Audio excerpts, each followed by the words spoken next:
আগৰ পৰা বড়োলেণ্ডত সমন্বয় আৰু শান্তিৰ এটা যাত্ৰা আমি আৰম্ভ কৰিছোঁ।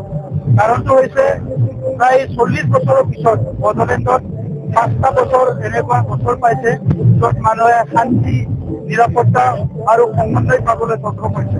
UPPL মডেল অফ পলিটিক্স, যিটো UPPL মডেলৰ ৰাজনীতি, ইয়াত আমাৰ টাৰ্গেট আছিলে যে বড়োলেণ্ডৰ 35 লাখ জনসাধাৰণক শান্তি ঘূৰাই আনিব দিব লাগে, নিৰাপত্তা আনি দিব লাগে আৰু সমন্বয় আনি দিব লাগে। এটা সময়ত ইয়াতে বড়ো অনাবড়ো ৰাজনীতি হৈছিলে, ইয়াত বিভিন্ন জাতি জনগোষ্ঠীৰ মাজত সংঘাত হৈছিলে, ভাতৃকাতীয় সংঘাত হৈছিলে, এটা সময়ত অস্ত্ৰৰ যন্ত্ৰণা আছিলে আৰু এই গোটেইবিলাক শেষ কৰি 2020 চনত যেতিয়া আমাৰ চৰকাৰ আহিল, ইয়াৰ পিছত এই 5টা বছৰ বহুত শান্তিৰে আমাৰ বড়োলেণ্ড ৰাইজে 26টা জনগোষ্ঠীয়ে বহুত শান্তিৰে পাৰ কৰিছে। গতিকে আমাৰ UPPLৰ সংকল্প, UPPLৰ আহি থকা দিনৰ কাৰণে আমাৰ ফোনটো হৈছে যে বড়োলেণ্ডৰ শান্তি চিৰযুগমীয়া হ'ব লাগিব আৰু এই যাত্ৰা, এই সংগ্ৰাম আমি কণ্টিনিউ কৰি যাম যেতিয়ালৈকে বড়োলেণ্ডত আমি এটা জেনেৰেশ্যন কমচে কম 25টা বছৰ শান্তি আৰু সম্প্ৰীতি আমাৰ মাজত নাথাকে, তেতিয়ালৈকে আমি সদায় এই শান্তিৰ কাৰণে কথা কৈ যাম, সম্প্ৰীতিৰ কাৰণে কথা কৈ যাম। বড়ো অনাবড়ো যিটো ৰাজনীতি, ধৰ্ম ভেদাভেদ ৰাজনীতি, ইয়াৰ বিপক্ষে আমি মাত মাতি যাম আৰু সমাজখন মৰম, স্নেহ, বিশ্বাসৰ এনাজৰীৰে বান্ধি পেলাই আগবাঢ়ি যাবৰ কাৰণে আমি কাম কৰি থাকিম। আপুনি কৈছিলে যে এটা সময়ত হাগ্ৰামহলীৰ শাসনৰ সময়ত বন্দুকৰ শব্দৰে ৰাতিপুৱা আহিছিল আৰু হাগ্ৰামহলীয়ে প্ৰত্যুত্তৰত কৈছিল যে বন্দুকৰ পাৰ্টিবোৰ আপোনাৰ লগতে আছে। হয়, তো হাগ্ৰামা মহিলাৰী ডাঙৰীয়াই তেখেতেতো ৰামায়ণ যুগৰ মানুহ আছিলে, মহাভাৰত যুগৰ মানুহ আছিলে, তেখেতে সেই দাপৰ যুগৰ সত্য যুগৰ পৰা আহিছে। গতিকে আজি হাগ্ৰামা মহিলাৰী ডাঙৰীয়া এনেকুৱা কথা ক'ব পাৰে। প্ৰমোদ বড়ো সংগ্ৰামটো সদায় সমৰ্থন কৰি আহিছে।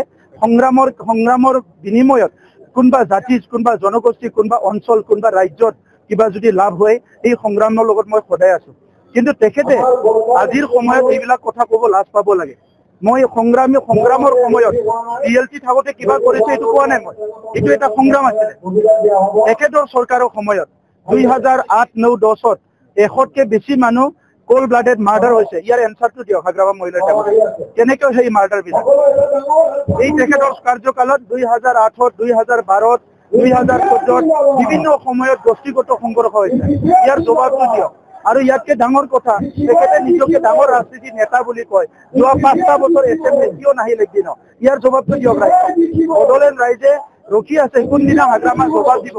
কিয় 5টা বছৰত এদিনো এছেম্বলিত নাহিল? আৰু এছেম্বলিত অহাটো যদি টাৰ্গেট নহয়, উদ্দেশ্য নহয়, কিয় তেখেতে ইলেকশ্যন খেলিছিল? ইয়াৰ জবাবটো দিয়ক তেখেতে। তাৰপিছত তেখেতে নিজকে জননেতা বুলি কওক, তাৰপিছত তেখেতে নিজকে ৰাজনীতিক নেতা বুলি কওক। ৰাজনীতিক নেতা এজনে ইলেকশ্যন খেলি ইলেকশ্যন জিকি যদি এছেম্বলিতে আহিবলৈ সাহস নাই, তাৰপিছত আৰু সি সমাজক নেতৃত্ব দিব। BPF-এ এনেকা এজন মানুহৰ পিছে পিছে ঘূৰি আছে, যি মানুহজনে এছেম্বলিত আহি এছেম্বলিত বহিবৰ সাহস নাই। আপোনালোকৰ প্ৰাৰ্থিত্ব ঘোষণা কেতিয়া হ'ব? সোনকালে কৰিম, বেছি দিন নাই। আমাৰ ৰেডি হৈ আছে, কিন্তু আমি চাই আছো ইমানো আৰু কি দৌৰা-দৌৰি কৰিব লগা আছে। ইলেকশ্যন হ'বয়ে, এইটো এটা উৎসৱ। আমি ইলেকশ্যনত আদৰিবলৈ ৰখি আছো। এইটো গণতন্ত্ৰৰ সবচে ডাঙৰ উৎসৱটোৱে হৈ আছে ইলেকশ্যন। আৰু আমাৰ নিচিনা ৰাজনীতি কৰা মানুহবিলাকৰ কাৰণে এই উৎসৱটো আদৰাটো আমাৰ সকলোৰে দায়িত্ব। এতিয়া ভাৰতৰ গণতন্ত্ৰ বিশ্বৰ ভিতৰত সৰ্বশ্ৰেষ্ঠ গণতন্ত্ৰ, মাদাৰ অফ ডেমক্ৰেচি বুলি আমাৰ প্ৰধানমন্ত্ৰী ডাঙৰীয়াই এইটো গোটেই বিশ্বতে আজি স্থাপন কৰিবলৈ সফল হৈছে। গতিকে এনেকুৱা এটা সময়ত ইলেকশ্যন আহিলে ইয়াতে কাজিয়া পেচাল, মাৰা কাটা, কিবা ডিবেট, এইবিলাকত আমি নাই। আমাৰ কথাটো হৈছে এই উৎসৱটো ৱেলকাম কৰিব লাগে, বড়োলেণ্ডৰ গণতন্ত্ৰটো শক্তিশালী কৰিব। কিমানখিনি আপোনালোকে 2007ত, 2015ত আমি 7টা চিট পালো, 2020ত আমি 12টা চিট পালো। আৰু এইটো যদি আপোনালোকে চাই কিমান পাৰ্চেণ্ট বাঢ়ি গৈ আছে, এইবাৰ আপোনালোকে আন্দাজ কৰক আমি কিমান চিট পাম।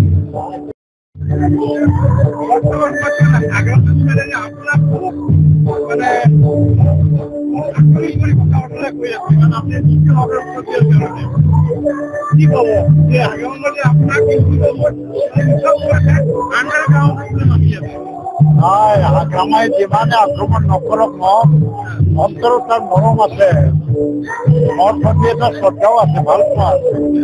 ভিতৰত মই জানো মোক খুব ভাল পায়, আৰু এইটোৰ কাৰণে মনটো বেয়া লাগি আছে যে মই তেওঁৰ লগত নাই। তেওঁ বিচাৰিছিলে মই তেওঁৰ লগত থাকিব লাগে, আৰু মই কৈছিলো কি তেওঁৰ লগত মই থাকিম, কিন্তু বৃহত্তৰ ইণ্টাৰেষ্টত তেওঁ অলপমান যাতে গুৰুত্ব দিয়ে, আৰু আছুৱে আহ্বান কৰা একত্ৰীকৰণ আৰু দুয়োটা দলৰ মাজত আলোচনা, এইটো যদি সি মানে সন্মান দিলেহেঁতেন, মই তেওঁৰ লগত নিশ্চিতভাৱে থাকিলোহেঁতেন।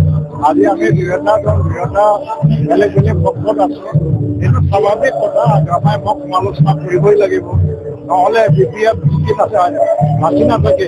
BPFক বচাবলৈ UPF আক্ৰমণ কৰিব লাগিব। কিন্তু এইবুলি মই হাগ্ৰামাই যি সুৰত আক্ৰমণ কৰে, সেই সুৰত হাগ্ৰামাক আক্ৰমণ কৰিব নোৱাৰো, কাৰণ মোৰ এটা ষ্টেণ্ডাৰ্ড আছে, এটা মৰ্যাদা আছে। আৰু হাগ্ৰামাই এটা সময়ত সংগ্ৰাম কৰি পেলাই BTC গঠন আৰু আজিৰ এই বৰষুণ নামত যথেষ্ট ভূমিকা লৈছিলে। তাৰ কাৰণে মই এই লেভেললৈকে যাব নোৱাৰো।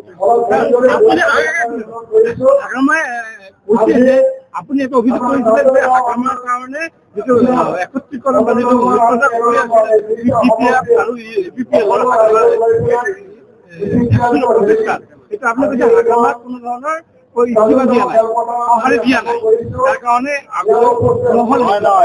এটা কথা কৈছে যে আমি যদি মৃত্যুতা কৰিবই লাগে তেনেহলে তেওঁলোকে NDA এৰি আহক, NDA এৰিব লাগে, শাসনৰ পৰা ওলাই আহিব লাগে, সব হৈ গ'লেহেঁতেন, কিন্তু তাৰ কাৰণে প্ৰাৰম্ভিক আলোচনাৰ প্ৰয়োজন আছে। আছুৱে এইকাৰণে আমাক মাতিলে 16টা সংগঠনৰ সন্মুখত আমি আছামী হৈ পেলাই কৈফিয়ত দিছো, এটা আমাৰ মত আছে নে নাই। আমিতো স্পষ্টভাৱে প্ৰমোদ বড়োও কৈছে, ময়ো কৈছো যে আমাৰ মত আছে, আৰু আলোচনাত আমি বহিম। এতিয়া 12 তাৰিখৰ ভিতৰত হিমা মহিলাৰী আহিব লাগিছিলে, তেওঁ নাহিলে। এইটো কাৰণে আছুৱে যোৱাকালি এটা প্ৰেছ বিবৃতি দি পেলাই ক'ব লগা হ'ল যে একত্ৰীকৰণ প্ৰক্ৰিয়াটো হাগ্ৰামাই সঁহাৰি নিদিয়াৰ কাৰণে আমি নোৱাৰিম। যেনে ক্ষেত্ৰত কাৰ দল, এতিয়া তেওঁ যদি বিচাৰে তেতিয়াহ'লে আলোচনাৰ মজিয়াত আহিও ক'ব লাগে ফৰ্মুলাৰ আমি একত্ৰীকৰণ চৰ্তবিহীনভাৱে আলোচনাত বহিলে ভাল। কিয়নো মই এই নিৰ্বাচনত মোক যাতে হাগ্ৰামা সম্পৰ্কে আৰু প্ৰশ্ন সুধে, মই আপোনালোককে অনুৰোধ জনাম, হাগ্ৰামাৰ মানে কথাৰ উত্তৰ দিবৰ কাৰণে ৰাজনীতি কৰা নাই। আৰু এই নিৰ্বাচনত UPPLে সকলে একক সংখ্যাগৰিষ্ঠতা লৈ পেলাই চৰকাৰ গঠন কৰিবৰ কাৰণে আমি আহিছো। আজি আমি কাজলগাঁৱত এটা মডেল উলিয়ালো, তাত হাজাৰ হাজাৰ মানুহ অংশগ্ৰহণ দেখি পেলাই আপোনালোকে হয়তো নিশ্চয় এইটো অনুমান কৰিব পাৰিছে জনস্ৰোত আৰু জন অভিমতটো কোনফালে গৈ আছে। এতিয়া পৰিৱৰ্তন আমি আনিলো 2020 চনত, এই পৰিৱৰ্তনটো সকলো পৰ্যায়ত লৈ যাবৰ কাৰণে শিক্ষা, কৃষিখণ্ড, প্ৰশাসন আৰু সকলো দিশত লৈ যাবৰ কাৰণে আকৌ 5 বছৰৰ কাৰণে UPPL দলকে প্ৰমোদ বড়োৰ নেতৃত্বত আকৌ চলাবলৈ দিব ৰাইজে। কাৰণ BPF ফেক্টৰ নহয়, কংগ্ৰেছটো একেবাৰে ফেক্টৰে নহয়, তেওঁলোকে কথা চলিব বিচাৰিছে। আহক, মই অনুৰোধ জনাইছো গৌৰৱ গগৈকো, মানে তেওঁ এজন খুব মানে হিট নেতা অসমত। এবাৰ মই চকুৰে চোৱাৰ ইচ্ছা আছে, কিন্তু লগ নাপাম নহয়। কিন্তু বিজেপিৰ যিটো আগ্ৰাসন কৰি আছে, সেইটো লৈ পেলাই UPPL মুঠেই শংকিত নহয়। কাৰণ বাস্তৱ কথাত বিজেপিয়ে BTC দখল কৰিব নোৱাৰে, আজিৰ দিনত নোৱাৰে।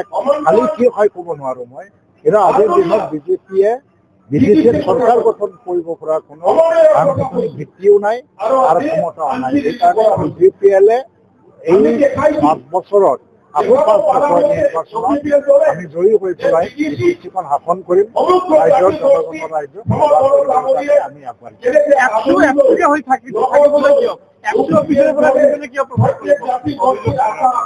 মইতো আজিকালি অফিচত নোযোৱা প্ৰায় বহুত বছৰ হ'ল। মিনিষ্টাৰ হোৱাৰ পিছত যেতিয়া আছুৱে কিবা প্ৰগ্ৰাম বা কিবা মাতি পেলাই মোক মাতি তেতিয়া যাওঁ, কিন্তু মই নিজে আফচুৰ ক্ষেত্ৰত নাযাওঁ, অসমত দৰেও নাযায় এতিয়া আজিকালি। আৰু আফচু হিচাপে আমি থাকিবলৈ দিয়া এতিয়া আফচুৱে যদি জাতীয় ছাত্ৰ আৰু বৃহত্তৰ জনগণৰ ছাত্ৰত যদি এই নিৰ্বাচনত নিজৰ ভূমিকা আছে বুলি যদি ভাবে, তেওঁলোকে নিজে যদি সিদ্ধান্ত লৈ পেলাই আমাক সহায় কৰে বা সমৰ্থন দিয়ে, এইটো একৰ্ডৰ ছাত্ৰ মানে জনশক্তিটো সম্পূৰ্ণ কৰিব লাগে। আজি 155 এমেণ্ডমেণ্টটো আনিবই লাগে। আকৌ গহপুৰ বিশ্বনাথ গাঁৱৰ এইটো মানে বিশেষকৈ কৈছিলে কোনোদিন নোসোমায়, এইটো সোমাই আছে আফচুৰ কাৰণে। আমি যদি এতিয়া চৰকাৰ আৰু আফচু মিলি পেলাই চুক্তি ৰূপায়ণৰ কাম নকৰে, যিটো চুক্তি ৰূপায়ণ নহয়। আফচু সদায় আফচুৱে আমাৰ কোনো ব্যক্তিৰ মানে তলত নহয়, আফচু সদায় উদ্ধত আছে। হাগ্ৰামাৰো উদ্ধত। হাগ্ৰামা যদি ভাবিছে যে আফচুক নিজৰ তলত ৰাখিব পাৰিলে ভাল আছিল, আফচুৱে কোনোদিন কাৰো তলত নাযাব। আমাৰ ওচৰতে আফচু। যোৱাকালি হাগ্ৰামা মহিলাৰী মানে একফালে মিত্ৰতাৰ কথা কৈ কিন্তু আৰেকফালে কিন্তু আপোনাৰ